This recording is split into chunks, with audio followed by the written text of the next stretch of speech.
Welcome to this audiobook of Destiny Uncertain, a tale of fate, defiance, and the peril of tampering with destiny, written by Rog Phillips. It begins with a simple debate among friends. Can death be escaped, or is every life written before it begins? For Lin Grant, that question becomes more than talk. It becomes his reality, a highway crash, a blinding moment between life and death. And then, a path through a quiet world beyond time, where a blind old man types the events of existence itself and burns them to make them real. When Lin steals one page from that eternal flame, he steals his own death and discovers that nothing written by fate can be taken without a price. Prepare for a journey where philosophy turns to nightmare, where immortality becomes a curse, and where one torn page decides the line between life and oblivion. Step beyond the veil of destiny and discover the haunting secret of destiny uncertain. Jerry Meyer's voice emerged from the wave of laughter, serious. But there does often seem to be something predestined about death, even seemingly accidental death. He shuddered. There were 569 traffic deaths last Labor Day weekend. I wonder how those victims would have felt if they had been told, say, a week before they died, and been unable to avoid it no matter what they did. Nonsense, Phil Arnoff said. What about surgery, serums, and safety devices? They get demonstrable results in saving lives. A man has an enlarged aorta. 10 years ago, he would have been a goner. Today, he has an operation. They transplant a section of the aorta of a dead person, and he lives another 20 years. Jerry sighed. You're getting into a meaningless argument. It could be answered that destiny brought the operation into the realm of actuality to save him, because it wasn't his time to die. There's a lot of evidence to support predestination. Some of the oldest of philosophies and religions are based on it. It is written, is a concept as old as man, and may be as mistaken as the ancient belief in a god of thunder, Lin scoffed. And maybe not, Jerry said. You read a book. Unless you cheat and look at the ending first, it's like life, unpredictable. But you can skip to the end and see how it will come out, and then start in at the beginning and read with that knowledge. And when you again reach the end, it's still the same, because it was already written and unchangeable when you began reading the first page. Sometimes I think real life is like that. Phil and Lin winked at each other. Then Phil said, let's suppose that's true for the moment. Who does the writing? Jerry shrugged. What difference would that make? There's the old tale of the fates as weavers, weaving a cloth that becomes the events of men's lives as it is woven. And there's another one I heard once, or read someplace. What's that? Lin prodded. I was trying to remember where I got it, Jerry said. It doesn't matter. The way it goes, fate is an old man with sightless eyes sitting at a typewriter, pecking out the events that will happen. Beside him is a wastebasket affair with an eternal flame in it. When the sightless old man finishes one page, he yanks it out and drops it in the wastebasket. The flame consumes it, and as it is consumed, it becomes the reality of life. Say, Phil said. That's a darn cute idea. Writing on paper, burning, and in the process of burning, it transforms into reality by some strange alchemy. I hope you can remember where you read that. Lin snorted.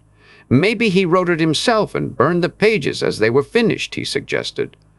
He glanced at the clock on the wall. His eyes widened in surprise. I didn't know it was that late, he said, rising. I've got to get to the city before the bank closes. Have to really step on it. Take it easy, Phil called after him. Don't get killed. Nothing to worry about, Lin called back. If it isn't written, it won't happen, you know. Don't tempt fate, Jerry said warningly. But Lin was out the door beyond hearing. The sign read, slow to 35. Lin smiled. That was for ordinary cars. His Hudson had a low center of gravity. But he took his foot off the gas and the uphill drag slowed his car to 70, 65, 60, then 55 as he entered the first bend of the S-curve. The pines were tall right to the edge of the shoulder, hiding what was ahead. It was a bad gamble, he decided, but the dashboard clock told him it was one he would have to take. 24 miles to go yet, and in 22 minutes. Even 55 was going to make him late. He edged up to 58, leaning his head over so he could see farther around the bend of the two-lane highway. A car was coming toward him. It was over on its side of the pavement, which was well. There was a woman in it. The color and shape of the hat, which was about all he could really see, told him that. The oncoming car vanished for a moment on the curve. Then it was rushing toward him on the short stretch of straightaway between the two curved sections of the S. Lin relaxed. There wasn't a thing to worry about. He'd taken the first curve easily. The oncoming car was 30 yards away, then 10. Then it was one of those absolutely incredible instants of time. Something had happened to his Hudson. A blowout, a wheel off, whatever it was, he had veered straight toward the oncoming car. Instinctively, he turned his wheel to get back into his own lane. The car responded by lifting into the air and turning over. There was a brief, photographic still picture of the other car poised at a crazy angle scant inches in front of him. He could see the girl's features clearly, etched in lines of horror. She was nice-looking. Her eyes were wide blue pools, and there were two sharp vertical lines between them.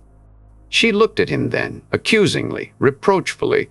He shook his head in mute apology and wished he could do it over and go slower.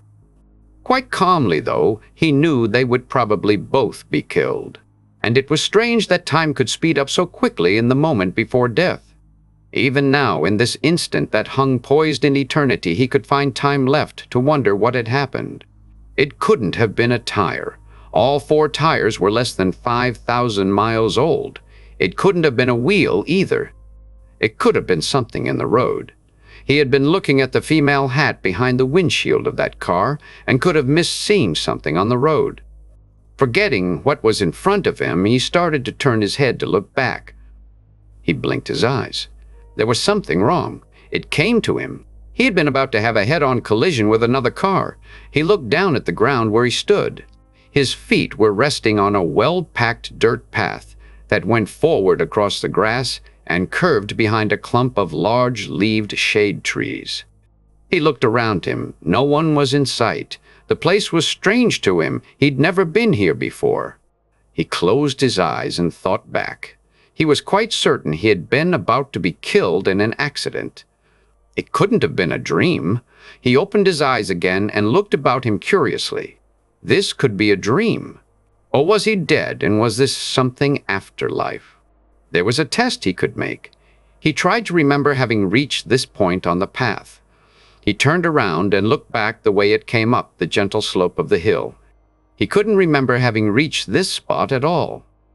There was another test. He used the edge of his shoe to scrape a line on the path. Then he got down on his haunches and studied the ground. There was no sign of his footsteps, but the ground was well packed. He straightened up. There was no use just standing here, he decided. So he started walking, the way he had been facing originally. Suddenly, he thought of another test. Stopping, he went through his pockets. Everything was where it should be. His billfold held his identification cards and currency. He studied the currency. It was too perfect in detail to be a figment of a dream. He shook his head in perplexity. Whatever had happened, it was beyond his grasp. Shoving things back in his pockets, he started forward again. The sky was blue, with billowing white clouds drifting lazily high above the treetops. Ahead, there was the sound of water. Shortly, he came to a footbridge that spanned a small and turbulent stream. The path followed the bank of the stream for 100 yards, then turned sharply and cut through the woods. The trees seemed to be some kind of maple.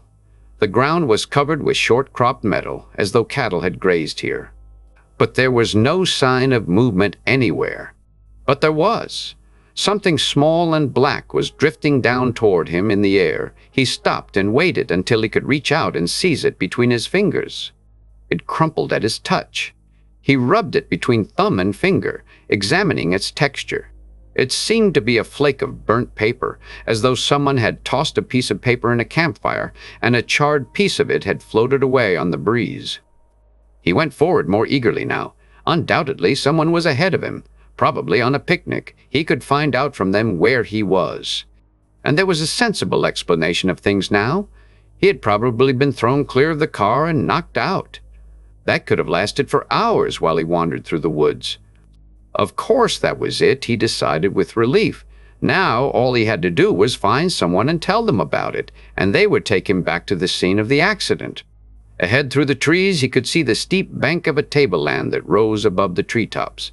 While he watched, there was a flurry of motion that swept downward from up there. Black flakes that turned and tossed in the breeze. More charred bits of paper. That was obviously where the campfire was. "Hello up there," he called. There was no answer, no sound at all. He broke into a trot, marveling that he didn't feel groggy or upset. The path turned in toward the steep bank and terminated at the foot of concrete steps that went upward. When he reached them, he paused to get his breath, then started up the steps at a more leisurely pace. They zigzagged up the face of the steep bank, 12 steps to each section. He paused halfway up and looked over the treetops, which sloped gently for several hundred yards, then dropped away. In the far distance was the hazy panorama of a valley with 2 lakes that were irregular blue splotches on a carpet of greens and browns. He resumed his upward climb. Finally, there was only one more section of steps before the top. He sighed with relief and paused to look downward, almost regretting that he hadn't chosen to go the other way on the path. He would almost certainly have run into someone before this, going the other way, and then he wouldn't have had all this climb. But he shrugged and climbed the last of the steps. He was on a flat table of jigsaw design, flagstones cemented together. 20 feet away was a man.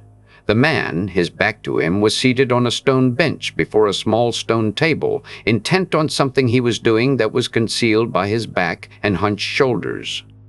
In the incredible stillness came the staccato click of what sounded exactly like typewriter keys. As Lin watched, the man jerked something.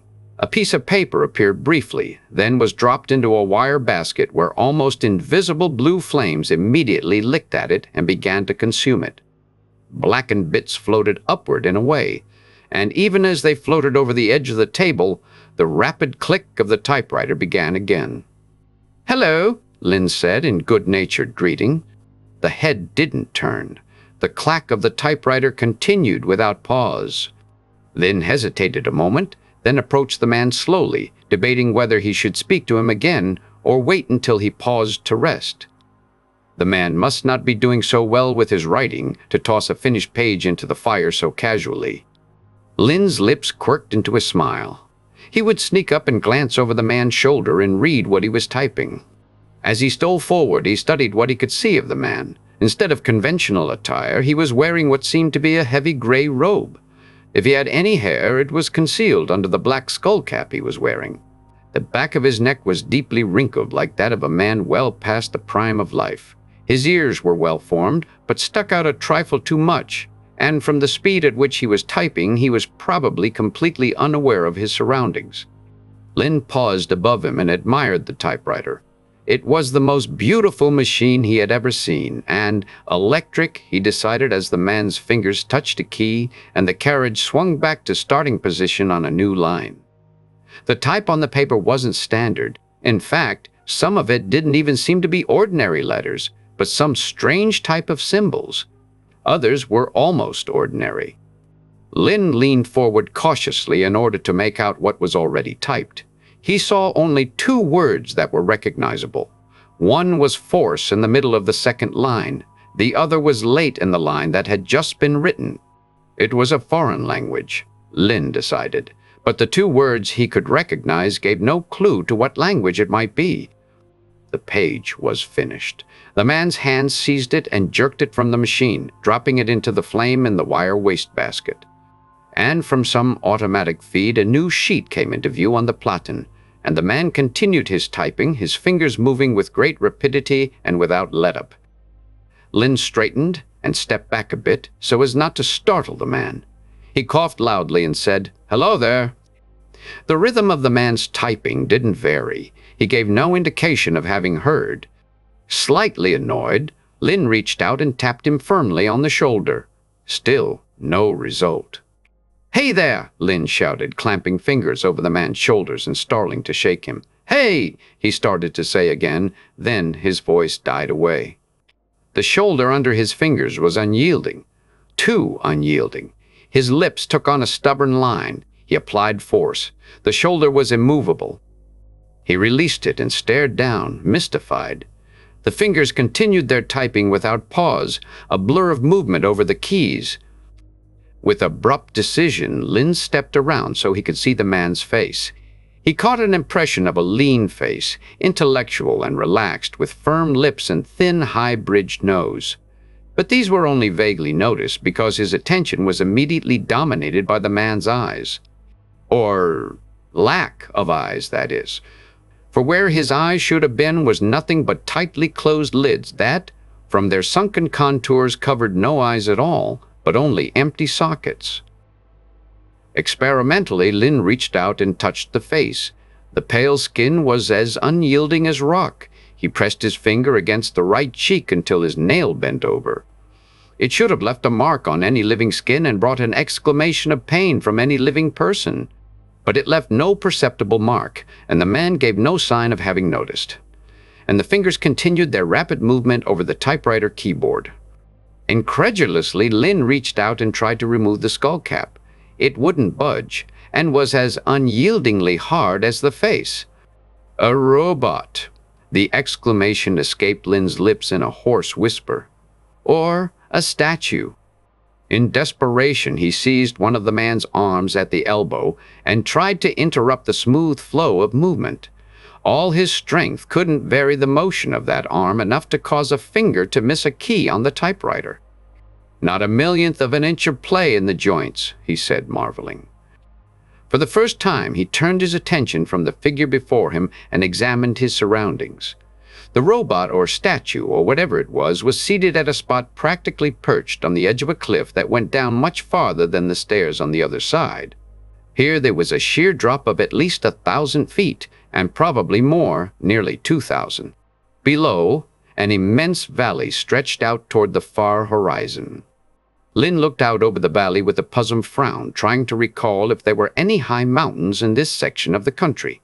There were hills, but no real mountains. Nothing to compare with this. "How long have I been unconscious?" he muttered. His attention jerked back to the typist in time to see another sheet of paper go into the flames. He watched it burn. The flame itself seemed to come out of a round hole in the rock inside the area of the bottom of the wire basket. From its color, it was a gas flame. In the dark, it would be a bright blue. His attention turned to the typewriter and the stone table on which it rested. An inscription was embossed on the smooth face of the front of the table. Lin nodded in grim understanding. This was a statue. But a statue such as never had existed on the earth he lived in, or it would have been considered the eighth wonder of the world and known to every schoolchild. An urgency possessed him to seize the next sheet of paper before the flame could get it, and try to read it. He waited while the robot statue typed, and when the hand jerked out the sheet to throw it into the flames, he grabbed it, though part of it tore away and dropped into the flame before he could rescue it. He examined the texture of the paper. It had the feel of plastic more than paper. He studied the typing. It was sharp and clear and completely unintelligible. Or was it unintelligible? He could almost make sense out of the words. Some of the letters that had been strange were taking on a feel of familiarity. He closed his eyes tightly and shook his head, then opened them and looked again. It did make sense, but the sense was just beyond his reach. He looked at the figure bent over the typewriter again, and it struck a chord of familiarity somewhere in his mind. He had heard of this statue somewhere. He remembered now. This statue, or whatever it was the embodiment of fate. It was writing all that was in store for each individual, and when it tossed the sheets that were written on in the flame, their burning brought what was written into being, and it happened, somewhere, just as it had been written. He stared at the fragment of paper he held in his hand and wondered what was written on it and what events he was holding up by not tossing the sheet in the flame. A smile curved his lips. He held it over the basket. By releasing it, it would drop down and burn. Then, whatever event he was holding up would happen. His fingers relaxed. The paper slipped a fraction of an inch. Suddenly, he clutched it tightly and drew it to safety. His forehead prickled. Beads of perspiration dampened it. This puzzled him. It was almost as though somewhere in his mind was terrible anxiety. But he was quite calm. He stared at the torn sheet of paper again, the smile playing about his lips. Slowly and deliberately he folded it, and, taking out his billfold, stored it safely away. He took a last look at the silent robot, the clicking typewriter, then crossed the table rock to the stairs and went down them to the path. Again he saw no sign of movement except for the occasional bit of floating charred paper that came from above. He recrossed the stream at the footbridge. He went slower then, looking for the mark he had made in the hard-packed path with the edge of his shoe. He nearly missed it, seeing it only as he stepped over it. Stopping, he turned and looked back the way he had come. Ahead were the broad-leaved trees that looked so much like maples, the path over which he had come. He started to turn, and the world turned topsy-turvy around him. There was the white face of the girl through the windshield of a car, dropping away suddenly and rotating in a mad gyration until the face was upside down and then was gone past him. A dull, booming sound exploded on his bewildered mind. Wild forces were tossing him about inside the car so rapidly that there was no way to tell which was up and which was down. As abruptly as it began, it ended. In the dead silence, he heard the screech of brakes. He wondered if it was the girl stopping her car to come back, but he didn't turn his head to look. He was trying to reconcile the sequence of events brought by his senses. It was impossible. He had spent at least 2 hours walking up that path, watching the robot statue, and walking back down again to where he had first appeared. Yet, if it had happened at all, it had happened in less than a split second, for events in the collision had taken up at the exact point where they had left off. He opened his eyes and saw the creamy gloss surface of a ceiling and knew at once he was in a hospital. Without moving his head, he let his fingers explore the clean-smelling sheets, the hospital bedgown tied around his neck. A footstep sounded. A nurse looked down at him with a quiet smile. "Feel all right?" she asked. He dipped his head in an almost imperceptible nod. The nurse went away. There was a swish of wind as the door closed behind her, but he didn't bother to turn his head to look. After several minutes, the swish of the door sounded again. More than one pair of footsteps came toward the bed. 2 men, probably doctors, looked down at him. "How's the patient today?" one of them asked. "Today?" Lin echoed. "How long have I been here?" "Almost a week." It came flooding in. He could remember hours of torturous pain during which he cried for them to put him out of his misery, of at least 2 terrible nightmarish scenes where he was surrounded by gleaming chrome things and the awful odor of ether. "I remember now," he said weakly. Will I live?" "If you'd asked us that yesterday, we'd have said no," the doctor said. "But—" He shrugged. "How badly am I hurt?" Lin asked the doctors. "Pretty badly," one of them said with grave frankness. "Broken back, severed spine. If you live, you'll never walk again." "But I probably won't live," Lin said. The doctors didn't reply. "The girl," Lin said. "The one who was driving the other car. Was she hurt?" "Yes, pretty badly, but she'll live." "What's her name?" The 2 doctors looked at each other.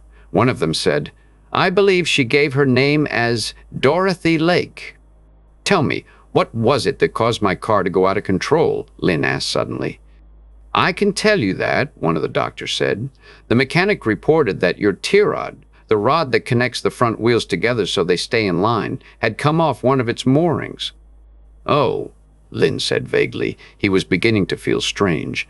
The memory of that interlude atop the mountain had come back. He was remembering that bit of paper he had snatched from the flames, but of course there was nothing in that. "Are my things here?" he asked abruptly. "My billfold?" Yes, the nurse said. Your billfold is in the drawer here. Get it, Lin said. She opened the drawer and brought out the billfold. Open it and see if there's a folded piece of paper that's torn off on one corner, he demanded. He watched while she explored the contents. He recognized the texture of the paper as it came to view. That's it, he said tensely. Give it to me. He tried to lift an arm. He had to be content with taking it in his fingers while his elbows rested on the bed. With shaking fingers, he opened it and saw the typing that was so different from ordinary typing. His fingers no longer shook. He folded the sheet of paper and handed it back. Don't put it back in my billfold, he said. I want you to take that down to the hospital office and have them put it in an envelope and lock it in the safe. Do you understand? I want that taken care of as though it were worth $1 million. I don't want anything to happen to it. Do you understand? Yes, she said. I'll do that. Lin watched her leave the room, then turned with a grin to the doctors. I'll live, he said confidently. I'll live. Nothing can kill me now, so long as that sheet of paper remains intact. He didn't mind at all the way the two men looked at each other with lifted eyebrows. The door swished open. The nurse came in. There's a man down in the waiting room who wants to see you, Mr. Grant, she said. He gave his name as Hugo Fairchild. Lin frowned. You sure he wants to see me? He asked. I don't know anyone by that name. Yes, it's you, the nurse said. I told him you weren't in any shape to see any visitors, but he said he would take only a moment of your time. All right, Lin sighed. Send him up, but make sure he doesn't stay any longer than that. Lin examined the man the nurse brought in. He was of medium height and of ordinary appearance, a type that wouldn't attract a second glance on the street or anywhere else. I'm Hugo Fairchild, the man said. You're Lin Grant. That's right, Lin said. Fairchild looked down at Lin for a moment, then said abruptly, I'll come straight to the point. You have a piece of paper that doesn't belong to you. I've come to get it. Lin's eyes narrowed. How did you know about it, and why do you want it? There's no need to ask questions, Fairchild said. I'm here to get that piece of paper. It's of no importance to you. You can't have it, Lin said. Fairchild looked around quickly. We're alone, he said rapidly. I could knock you out with one blow of my fist. If you won't make any outcry, I'll just take it out of your billfold and leave. Lin watched, grinning, as Fairchild opened the drawer and took out the billfold and searched it swiftly. When he saw it wasn't there, he tossed the billfold back in the drawer and looked grimly at Lin. Where is it? You think I don't know the value of that bit of paper? Lin said. You'll never get it. But you interest me. How did you get here? You know what I mean. Look, Lin Grant, Fairchild said, I'm desperate. I have to have that paper. It means nothing to you. Please let me have it. Means nothing to me? Lin said, his voice soft and mocking. If I hadn't snatched that paper from the fire, I would be dead right now. You know that.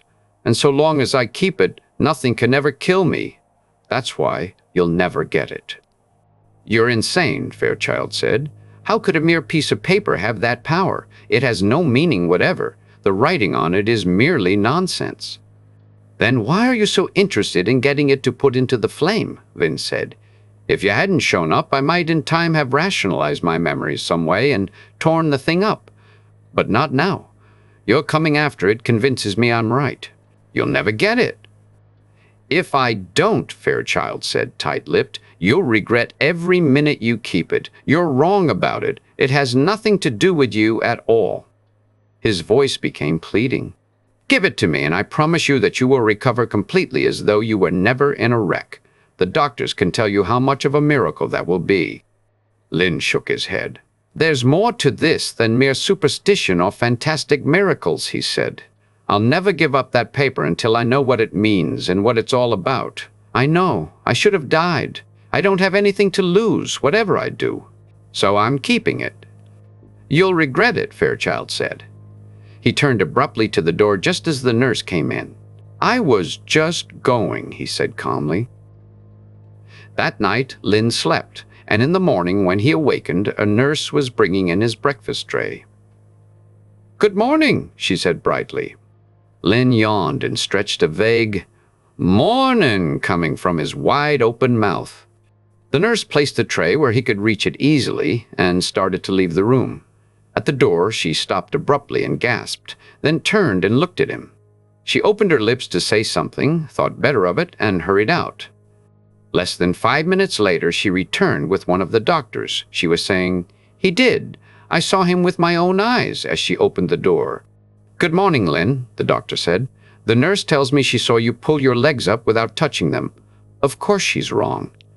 Lin looked at his knees where they pushed the blankets up, a startled expression on his face. "So I did," he whispered in amazement, and he moved his legs again. "That's impossible," the doctor said sharply. "So it is," Lin said, grinning. "I must have established a telepathic bridge across the severed nerves." "That's impossible too," the doctor said, but his first surprise was wearing off. He came to the bed and pulled down the blankets and stood there watching Lin move his legs. "Better take it easy until we check with fluoroscopy," he warned. "There's something mighty funny here. I examined the X-ray plates myself. The spinal break was unmistakable." Half an hour later, Lin was relaxed on the table in the X-ray lab, while a full half-dozen doctors studied him through the fluoroscope screen and all talked at once, with every once in a while one of them going to an illuminated plate and tracing what was quite obviously a wide gap in a spinal column. "I think I could walk without any trouble if you'd let me get up," Lin remarked. "Good heavens, no!" one doctor gasped. "I don't see why not," another said. "If we had nothing to go on but what we see now, you'd agree. Nothing's wrong with him. Why not let him try?" There were uneasy mutterings that gradually drifted into a majority opinion that he should try. The technician moved the fluoroscope screen out of the way. Lin sat up, swiveled gently 90 degrees, and lowered his legs over the edge of the table. Cautiously, he eased his feet to the floor. Even more cautiously, he let his weight gradually settle on them.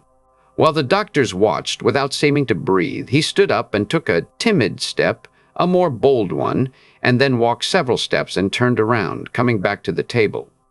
"Feels perfectly natural," he said. "I guess you'll have to admit you were wrong about that spinal cord break." But we weren't wrong.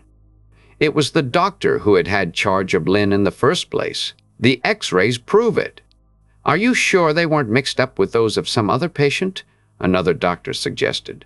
"Find me another patient in this hospital who has a spinal break half an inch wide, and I'll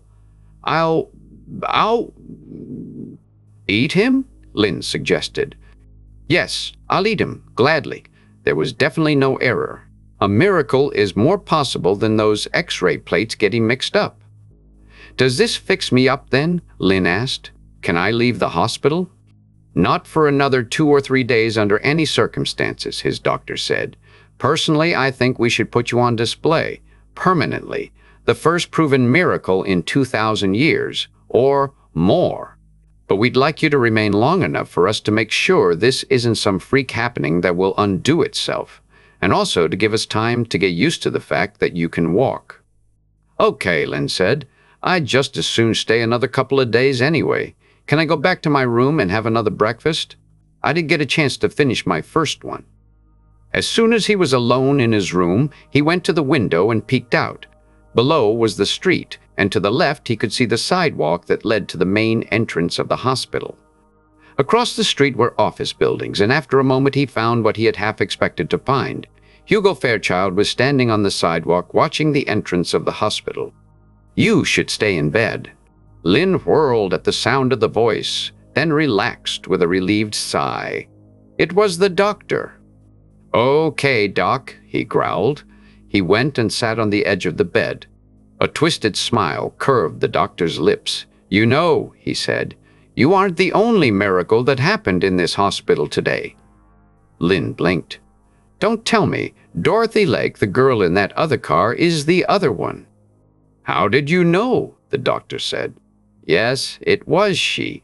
5 fractured ribs and a broken right arm, and a severe laceration on the cheek, and not a sign of them now."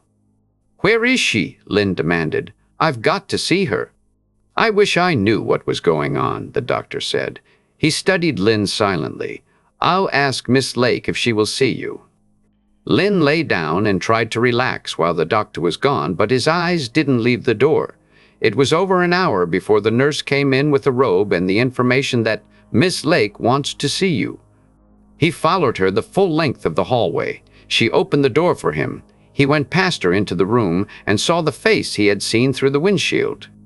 "I'll leave you alone for 10 minutes, the nurse said. "Hello," Dorothy Lake said nervously. Lin saw that she was afraid. "Hello," he said. "You don't need to be afraid of me. I won't eat you.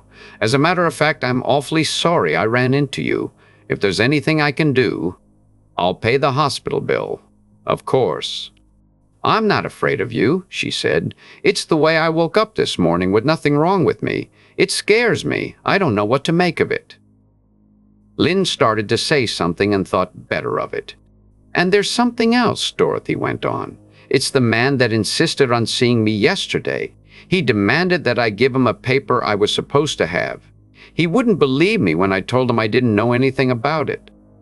"Was his name Hugo Fairchild?" Lin asked. "Yes. I see it all now," Lin said grimly. "Your fate was written on that slip of paper, too." "My fate?" Dorothy said, bewildered. "And he made us get well so we would have to leave the hospital," Lin went on. "When we leave, he'll get us and take it away from me." Dorothy laughed nervously. "Don't leave it there. I think I'm really insane. The things that are happening can't happen. That's a good test of insanity, isn't it?" "Don't be silly," Lin said. "When a thing happens, it can happen, no matter how impossible it may seem. Let me tell you what happened to cause all this." "Please do," she said. "I'm sure it can't be any more impossible than my bones healing up and a bad cut on my cheek vanishing overnight without even leaving a scar." "You think not?" Lin said grimly. "Then listen to this. You remember when we were about to hit, a fraction of a second before the crash? At that precise instant when you were staring at me reproachfully, I suddenly found myself I don't know where it was, but I know it wasn't on this earth. I followed a path up to a high table of rock overlooking an immense valley, and there on that high perch was a statue." "A statue?" Dorothy echoed. "Don't interrupt," Lin said. "You can't possibly understand. I don't myself. So just listen to what happened and what I think it means. It was a moving statue. Like a robot, in a way. But it was more than that. I'm sure of that now. It was, in some way, a god. The god of fate. It was typing on a typewriter of some sort that had an automatic feed to supply a new sheet of paper every time the old one was yanked out. And beside the typewriter was a wastebasket sort of thing with a flame burning at the bottom. This statue would fill a sheet of paper with typing and then yank it out and drop it in the basket, and it would instantly burn. And I know now that the very process of burning that sheet of paper made reality out of whatever was written on it. And to cut a long story short, I yanked a sheet of paper out of the statue's fingers just as it was about to be dropped into the flame." "But," Dorothy said weakly, "that piece of paper," Lin said firmly, "was our fate, yours and mine. On it was written that we were to die in that accident. And until that paper is returned to that place and burned in the flame, we cannot die." She was looking at him queerly now. "You think I'm crazy?" Lin said. "Hugo Fairchild came to get that paper, didn't he? And I have it. Fairchild's waiting outside the hospital for me, or you, to come out with it too. I saw him from my room." "How?" Dorothy said weakly. "How did you get over into that other world?" "I don't know," Lin said. "I just did, that's all." Then Hugo Fairchild is from this other world?" "It's obvious, isn't it?" Lin said. "But it's too late for it to do him any good now, isn't it?" she persisted. "The accident is over. We weren't killed." Lin shook his head slowly. "It isn't too late, or he wouldn't want it. Don't you see? You and I, can't die until he gets it. That's why he wants it. Since it's written on it that we died in that crash, The moment it burns, we'll be back where we were when I snatched that paper from the flames, and we'll die in that accident. Then all this, our being in the hospital and all, will never have happened." It was the next day. Dorothy had come to Lin's room. She was peeking out the window at Fairchild down on the sidewalk. "What will we do, Lin?" she asked, turning to him. "We can't hope to fight him. He must have supernatural powers, or he couldn't have caused us to recover so miraculously." "I don't know," Lin said. "We'll have to sneak out the back way or something. We have to leave tomorrow, you know." "Or, look, he's after the paper and you don't have it. It's me he wants. I'll leave first with that paper. Then you'll be free and can forget about it." "I still can't believe it," Dorothy said. "If it weren't for the fact that my ribs were definitely broken and I saw that nasty cut on my cheek." "You know there's no other explanation," Lin said. "But how could writing on a piece of paper form reality?" she objected. "It just can't." "But it does," Lin said. "What is reality?" Scientists have been trying to find out since time began. There could be different kinds of reality. Ours could be subject to the minds of beings on another plane of it. This robot could sit there and write out things that happen and make them happen here. It has to be that. "I know," Dorothy said. "It has to be that, even if it doesn't seem possible." She left the window and went to a chair and sat down.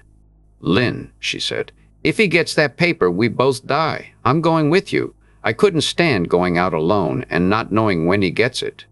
"Nonsense," Lin said. "He won't get it. You can forget about it." "What if he never gets it?" Dorothy asked. "Then we'd live forever."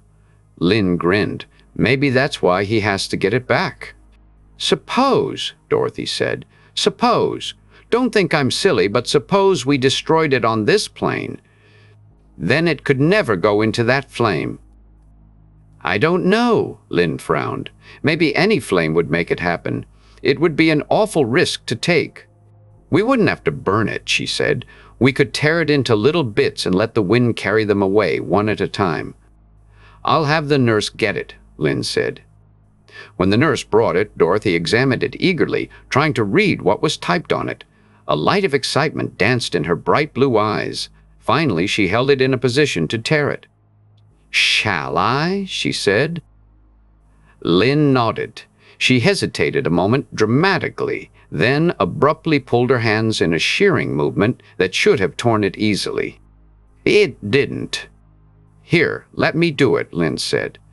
He took it and tried to tear it without success. He grunted and exerted every ounce of strength. It remained intact. "That's funny," he said. "It tore easily when I grabbed it from fate." "Let's burn a little corner of it and see what happens," Dorothy suggested. Lin went to the bedside stand and got his lighter. He held the flame to one corner of the sheet of paper. A minute went by, 2 minutes. The paper refused to burn or even char. "Huh," Lin said, snapping his lighter shut. "Well, it's a cinch that scissors will cut it. I'll ask the nurse to bring us a pair." 10 minutes later, he was trying to cut it without success. It would bend between the blades of the scissors or stop them from coming together at all. But it wouldn't cut. "It's indestructible on this plane of existence," Dorothy said. "Now I believe you, Lin." "I'm glad you do," Lin said dryly. "So now it's clear what I should do. My job is to hide this someplace where Hugo Fairchild can never find it. You can go your way and forget about it." Dorothy shook her head. "No," she said. "I'm going with you. We'll face this together. I couldn't stand the suspense of wondering when Fairchild would catch up with you and get it." "You'd get used to it," Lin said. "After all, everyone has to die sometime, and no one spends much time worrying about when it will come." "But this isn't the same," Dorothy said stubbornly. "That man is after it, and when he gets it, we'll die. I'm sticking with you and that piece of paper." Lin went to the window and peeked out. Fairchild was still in sight, watching the main entrance of the hospital. "Okay," he said, turning back to Dorothy. "Go to your room and put on your street clothes. We're going to leave now. We'll sneak out the back way." Lin watched the door close, then went to work. Folding the piece of paper several times until it was a compact square, he taped it to his side under his left armpit where it couldn't be noticed. He dressed swiftly, wrote a hurried note informing the hospital. He wasn't sneaking out to avoid paying his bill. He left the note on the bed in plain sight and started toward the door. Just as he reached it, he remembered Dorothy's hospital bill. He went back and added a P.S. for the hospital to put her on his bill. Opening the door, he peeked out. A nurse was in the hall. He watched her until she went into a room, then slipped out and hurried toward the stairs. He was grinning to himself. Dorothy wouldn't have had time yet to get dressed, and he had no intention of waiting for her. It would be too dangerous. She would find him gone. She would be unable to find him. And eventually she would take up her life where it had left off. In time she would forget him and think the whole thing a dream. That was the best way. He passed people on the stairway without meeting anyone who would recognize him. In the basement the risk was greater. There were dozens of people, but no one stopped him as he hurried toward the exit. They considered him just a visitor, he reflected. The critical moment was just ahead of him now. 100 questions were tormenting him. How had Fairchild known which hospital he was in? How had Fairchild known it was he who had stolen that paper? He shrugged the questions off. There was no way of knowing now. If Fairchild had powers that would enable him to discern that he was sneaking out the back way and be there waiting for him, he'd just have to make the best of it. At the exit, he paused and peeked out. There was a wide concrete driveway. An ambulance was parked there. No one was in sight. He opened the door boldly and stepped out. He started along the driveway with an appearance of casual unconcern, as though he were a visitor taking a shortcut. "Not so fast, Lin." He turned quickly. Dorothy was half running to catch up with him.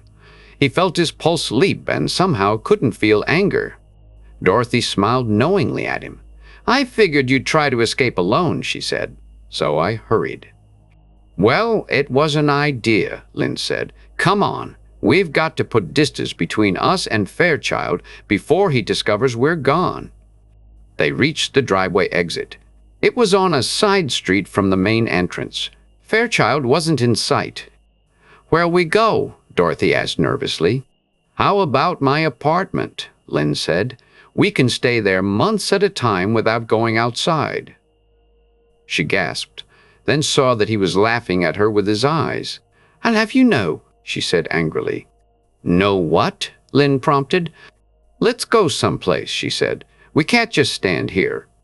"There's a taxi," Lin said, taking her hand and pulling her after him into the street. In the taxi, he gave the driver directions. "First National Bank down on Center Street," he said. "Wait there. We're going to the airport from the bank." And to Dorothy in a lower voice, "We'll put some real distance between us and Fairchild. After that, you can go your way and I'll go mine." "If that's what you want," she said. She broke suddenly. "Oh, Lin, I don't know what I want. I don't want to leave you, I'm afraid. Or maybe I'm not, I don't know. It's all a rotten mess. Why couldn't we have met normally so that if—" She bit her lip and turned away. The taxi hummed along for several blocks while they were silent. When Lin spoke, his voice was low and serious. "Maybe I feel that way too," he said. "But you know what's wrong with it. We're running away. It's like being an escaped criminal with a death sentence hanging over you." "But it needn't be," she said, laying her hand on his arm. "The police aren't after us or anything like that. We've given this Fairchild the slip now. All we have to do is go away somewhere and he'll never find us." "He'll be looking," Lin said, "and we'll wake up every morning with the knowledge that this may be the day he finds us." He turned and looked through the rear window of the taxi. "Actually, I'm surprised we gave him the slip. I can't understand it." "You feel that way?" Dorothy said with a shaky laugh. "I do too. He found us in the hospital. I keep thinking he just knows things. You know what I mean." "He didn't know which one of us took that paper," Lin said. He frowned. "But he knew it was one of us. He must know what's on it. He has supernatural powers, too. Look how he fixed us up." He looked through the back window again. When he straightened, he fixed his eyes on Dorothy's face. "Dorothy," he said, "maybe nothing can stop him from getting that paper back soon. It may be hours or days. But would you marry me and make the most of it until—" She began twisting her fingers together nervously. I don't know what to say," she hesitated. "It seems so wrong in a way. I don't mean wrong. Unfair, that's it. Unfair to both of us. Like we were doing this whether we love each other or not. It doesn't give whatever love we could have had a chance." Lin stared at her a moment. "Then let's turn around and go back and give it to him," he said quietly. Let's. Suddenly she was in his arms, her face buried in his collar, her body trembling. She lifted her head until her cheek rested against his. Her voice was a whisper in his ear. "Let's get married." "Boy, have you two got it," Phil Ornoff said. "You get me on the phone and tell me to rush to town, and you can't wait 5 minutes. What's the matter? Afraid you'll fall out of love if you don't plunge?" "We wouldn't have waited for you to get here," Lin said. "Only we have to have a witness," they said when we got the license. He looked pleadingly at Dorothy. "Please, honey, let's skip the church. You don't have to be married in one, do you?" "It's got to be a church," she said. "That's the one thing I've always been certain of." "Why not?" Phil said. "There's a dozen churches that exist on weddings. Don't even have a congregation, just weddings. One of them ought to have a vacant 10 minutes today." They found a phone booth, and Lin began making calls. The third number was answered by a man with an Irish brogue who blessed them for their eagerness and agreed to perform the ceremony at once. "Ha," Lin said when he hung up. "We'd have got along without you okay, Phil." Reverend O'Hara said he has a witness on hand all the time for couples like us. "I'll trail along anyway," Phil grinned. "What is the rush, though? How long have you two known each other?" "We ran into each other a few days ago," Dorothy said, taking Lin's hand and leading him toward the sidewalk. Phil followed them and noted silently the way they glanced anxiously about when they were out in the open, as though afraid of being seen by someone. Lin flagged a cruising taxi again. The three of them piled into it, and Lin gave the address of the church. Phil broke the silence after a few blocks. "I'm being nosy, I know. But you two were obviously looking to see if you were being followed. Why don't you tell old Uncle Phil about it?" "Huh?" "About what?" Lin said, turning innocent eyes on him. "Nothing," Phil said. "Only sometimes 3 heads are better than 1. If you two, or one of you, is in trouble, maybe I could be of help if I knew what to look out for." "I doubt it," Lin grunted. "In fact, if we told you, you wouldn't believe it, so skip it." "So it is trouble," Phil murmured. "I thought so," he grunted. "Count me in on it. What is it? Bank robbery?" "Worse than that," Dorothy said. "But let's forget it. I want to relish every minute of my wedding." "Just like a woman," Phil said, lifting his eyes upward. "My wedding," she says. The taxi chose that moment to pull to the curb and stop. Outside was a small and picturesque church. "Go on in and get things started," Phil said. "I'll pay the driver." "Tell him to wait," Lin said. "This shouldn't take more than 10 minutes. He took Dorothy by the hand and led her toward the entrance. Phil grinned at the taxi driver and shrugged. "As best man, I get to kiss the bride first," Phil said 15 minutes later. Lin jumped, startled. "Ha ha!" he exclaimed. "I'd never kissed her yet myself." He put his arms around her and kissed her lingeringly.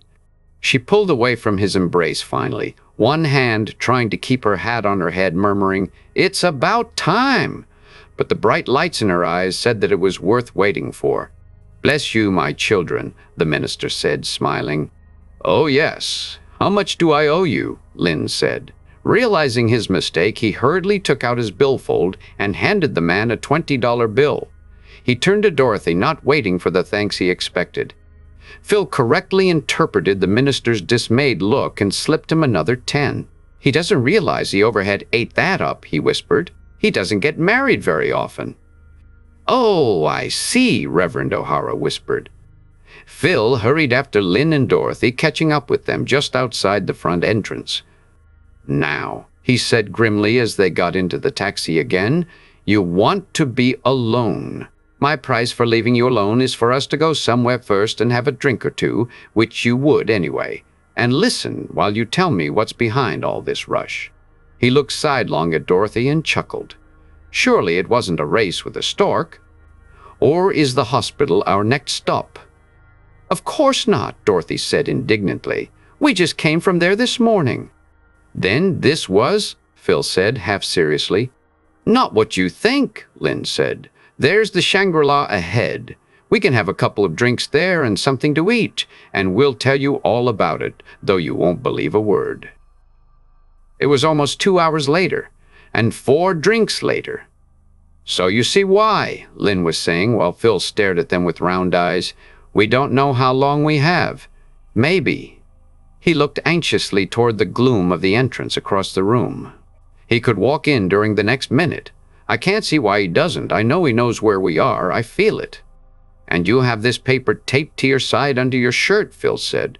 "Let me see it." "No," Dorothy said. "I've known Phil most of my life," Lin said. "He's all right. Anyway, you know the thing's indestructible on this plane." Dorothy hesitated, then reluctantly nodded her agreement. Lin yanked the folded paper from under his shirt.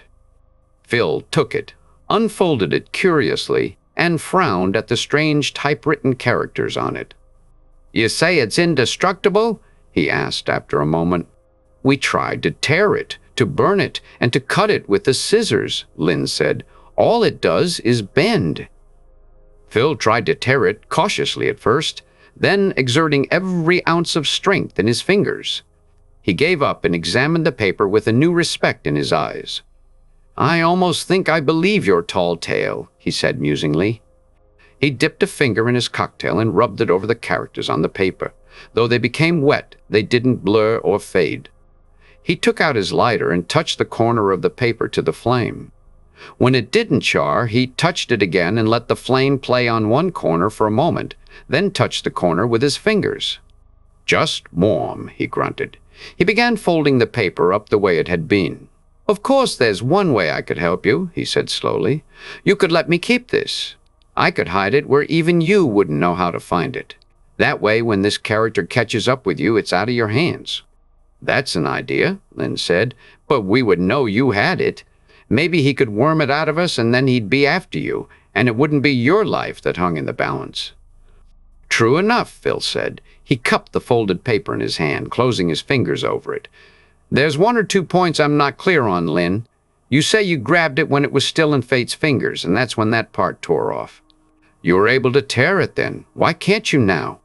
"I don't know," Lin said.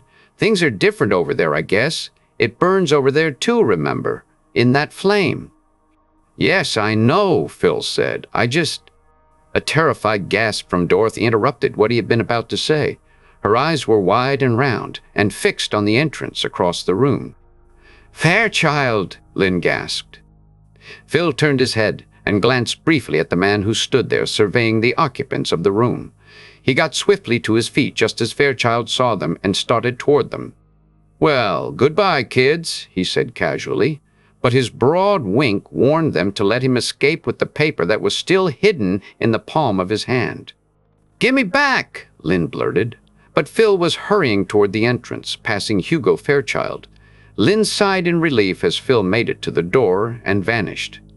"Well, well," Fairchild said. "I finally tracked you two down. So you're married now." He slid into the seat Phil had occupied. "Yes, we're married," Lin said coldly, "and we want to be alone." "I don't doubt that," Fairchild said. "I don't doubt it at all. I sympathize with you, but I have my job to do, you know." "I'll bet you sympathize with us," Dorothy said worriedly. "But I do, really," Fairchild said. "And to prove it, I'm going to make you a nice offer. I don't have to, but I can, and I will. Give me the paper, and I'll promise not to toss it into the flame for a whole year. That will give you a year of happiness.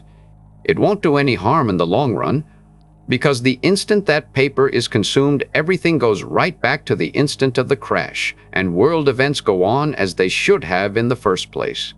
But I'll stick to my bargain, if you give me the paper without trouble." "But we don't have it," Dorothy blurted. "You don't?" Fairchild exclaimed. His eyes widened in sudden comprehension. "That fellow!" He half rose and looked toward the exit. He glanced back at their faces and saw that he had guessed right. Waiting for no more, he leaped across the room, bumping into a waiter and causing him to spill a tray of drinks. Then he was out the door before anyone could stop him. "I hope Phil had sense enough to get far away, and quick," Lin groaned. "Come on, Dorothy, let's see." He dropped enough money on the table to take care of the check and, taking her arm, hurried after Fairchild. 20 feet away, a crowd had gathered about a central point. They ran to the crowd and pushed their way toward its center. Dorothy gasped, and Lin tensed at what they saw. Phil was getting slowly to his feet, nursing a large bruise under one eye with gentle fingers. "The other guy just vanished," someone said, unbelieving. "I saw him. He just vanished in thin air where he was standing." "Did he get it?" Lin said, helping Phil to his feet. Phil nodded, then muttered, "Let's get away from here. I think I need another drink." Lin's legs were suddenly watery. Dorothy's lip was trembling. "A drink," Lin said dully, then determinedly, "Yes, a drink." He took Dorothy's arm in his fingers. "Come on, honey. Maybe we'll have time." "A drink?" Dorothy said shrilly. "We're going to be dead in another minute, and all you want is time enough to have a drink?" "That isn't it at all," Lin said. "Let's get off the street." He guided her firmly through the crowd, Phil following in their wake. They went back into the Shangri-La once more and back to their table where their unfinished drink still rested. "I'm sorry you took what I said the wrong way," Lin said. "Believe me." "It's all right, darling," Dorothy said. "I know you didn't mean it that way. It's just that, well, we haven't had a chance together." Her lips started to tremble again, then she was smiling bravely. "That's the girl," Phil said. "You should talk," Lin growled. "You aren't going to die." "Let's drink to that or something," Phil said. "I need one, and I'm sure you both do too." They drank solemnly. Lin and Dorothy were looking into each other's eyes as they drank. "I wish," Lin choked. "I know," Dorothy said. She leaned across the table and Lin kissed her. "Cigarette?" Phil asked, holding out his pack. They each took one, and he lit them with his lighter. "3 on a match," Dorothy said nervously. "I guess it's all right this time, though. The conclusion is foregone." "Wonder how long it will take," Lin said, sucking in the smoke hungrily. "That's another thing," Phil said. "That other time you took that long walk and got the paper and walked back to where you started from, and it all happened in less than an instant." "That's right," Lin said. "He should be." "As a matter of fact," Phil said, "I think he should. So it worked after all. I'd really hoped it would. Or maybe, but I think it worked." "What worked?" Lin and Dorothy demanded together. "He must have tossed that paper into the flame by now, unless he read what was on it," Phil said. He spread his hands apologetically. "You see, I knew this couldn't go on forever. The only way to fight the supernatural is to outsmart it, I figured. So I wrote on it. Simple as that. I bored down good too, so that if the ink came off, the writing would still be creased in good, on the theory that whatever was on that paper would come true when it got burned." "What did you write?" Again, Lin and Dorothy spoke in unison. "I didn't have time for anything involved," Phil apologized. "I rather expected him to be after me before I could go far." "What did you write?" "Just one word," Phil said. "Cancelled." "Cancelled?" Lin and Dorothy echoed dumbly. Then, comprehendingly, "Cancelled!" "Sure," Phil said. "That way when it was burned it wouldn't do anything. They'll have to start over on you." They stared at him wordlessly. "It must have been burned by now," he added weakly. "So my scheme worked." They turned their heads and looked into each other's eyes. 2 ghostly windshields obscured their vision. The tables and people about them faded, to be replaced by ghostly pines, a more solid concrete highway.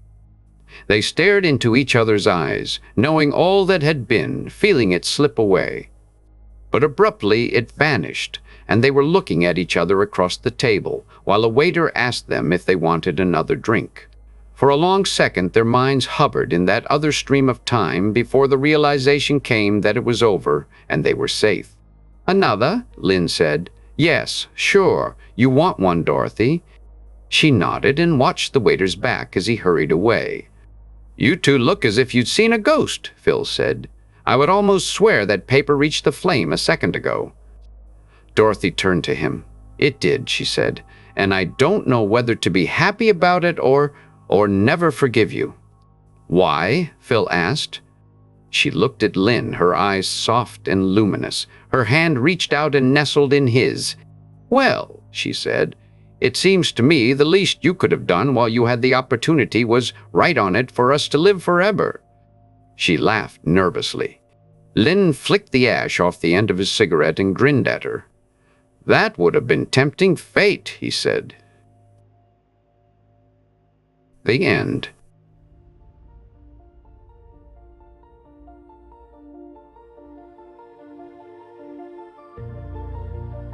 Thank you for listening to Destiny, Uncertain by Rog Phillips.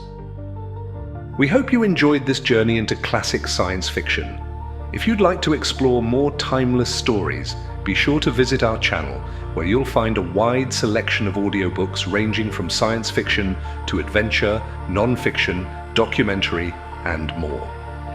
If you enjoyed this audiobook, don't forget to like the video, subscribe to the channel, and leave a comment letting us know which stories you'd like to hear next.